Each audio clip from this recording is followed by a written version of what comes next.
کا وقت آ جائے گا مگر مغرب وہاں نہیں پڑھنی ہے. مغرب اس دن عشاء کے وقت میں پڑھنی ہے. مغرب اور عشاء ملا کر مزدلفہ میں. کہاں پڑھیں گے؟ مزدلفہ کی رات. اللہ بڑی بڑی سائٹ پر اور آؤٹنگ میں آپ نے راتیں گزاری ہوں گی. خدا کی قسم جو کھلے میدان میں لاکھوں حاجی احرام پہنے جو پڑے ہوئے ہوتے ہیں اور جو منظر ہوتا ہے، علماء فرماتے ہیں یہ رات حاجی حق میں شب قدر سے افضل رات. اب آپ نے مزدلفہ میں مغرب اور عشاء پڑھنی ہے عشاء کے وقت میں.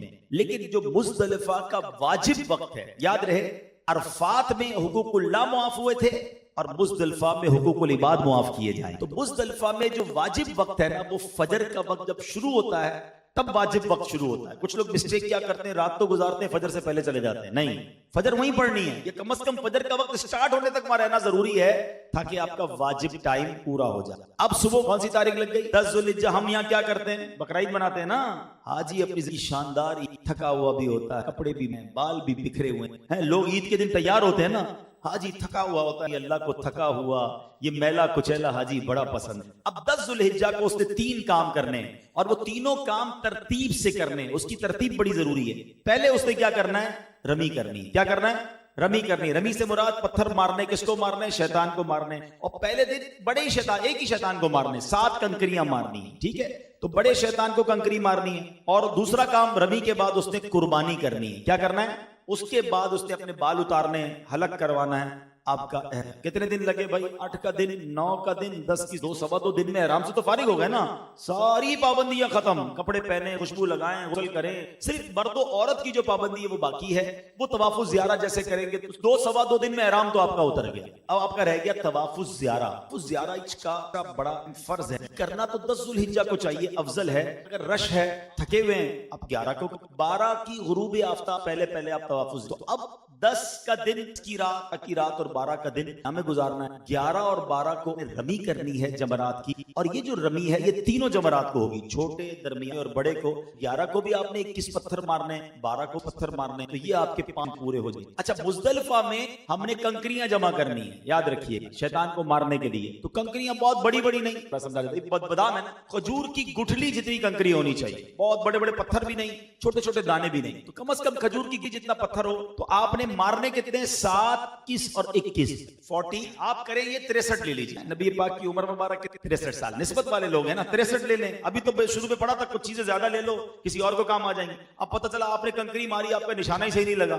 دوسری کدھر سے لاؤ گے؟ ایکسٹرا ہوں گی تو مار سکو گے. تو 63 کنکریاں لے لیں، پانی کی بوتل میں ڈال لیں، اس کو اچھی طرح دھو لیں، کسی بھی طریقے سے اس کو رکھیں اپنے پاس، دھو لیں. تو اب آپ کے پاس وہ انشاءاللہ آپ رمی پراپرلی کر سکیں. تو اب کیا کرنا ہے آپ نے کہ آپ نے اس دن کنکریاں تلاش کر لی، تھوڑی دیر تو آرام کر لیں. جد میں ضرور اٹھ جائیے. اگر آپ فجر کے لیے اٹھے نا کہ آپ کی فجر بھی جا سکتی، 3 بجے لائن میں لگے، فجر بھی پڑھیں، دعائیں کریں. یہ خاص دعا کا وقت، اللہ سے حقوق العباد کی معافی مانگیں. تو یہ آپ نے یہاں تک سیکھ لیا.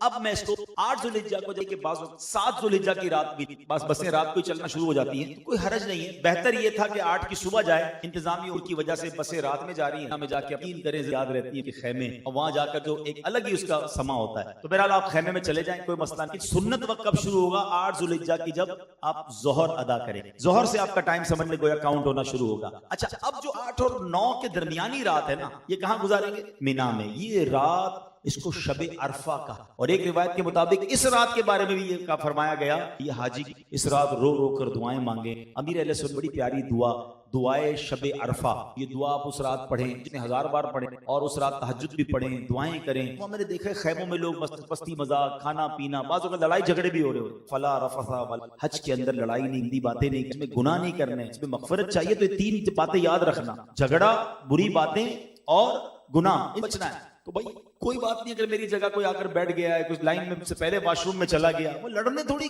تصور کیا رکھنا، یہ سارے اللہ کے مہمانوں کو ضیوف الرحمان. ایک بات یاد، حاجی کیا ہے؟ اللہ کے مہمان. اچھا، آپ کے گھر میں کوئی آئے، دعوت آپ کی، اور وہ بندہ آ کر آپ کے مہمانوں کو پوچھے آپ ٹھیک ہیں، اس سے جگہ دے، آپ کو کتنا اچھا لگتا ہے؟ یہ بندہ میرے مہمان. اور یہ پتہ نارملی کون کرتا ہے؟ جو کلوز دوست ہوتے ہیں، بڑے قریب کے رشتے دار ہوتے ہیں، وہ کھانا نہیں کھاتے، وہ دوسروں کو کھلاتے. بھائی آپ تو کھا لیں. ارے بھائی میری دعوت ہے یار، گھر کا آدمی ہوں میں، بعد میں کھاؤں گا. اچھا، ایسے گھر کے آدمیوں کو بعض اوقات کھانا بھی نہیں ملتا ہے، لیکن وہ ناراض نہیں ہوتے. کیوں نہیں ہوتے؟